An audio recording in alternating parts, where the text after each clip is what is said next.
নয়া শিরোপা GI tag পেল পাহাড়ি ম্যান্ডারিন কমলা লেবু।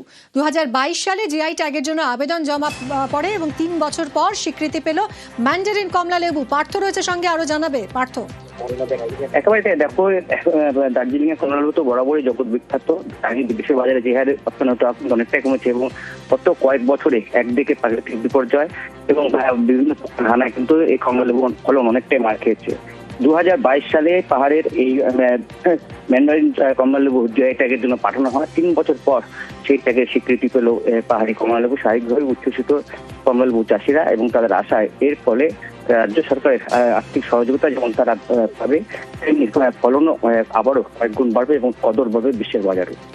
ধন্যবাদ পার্থ।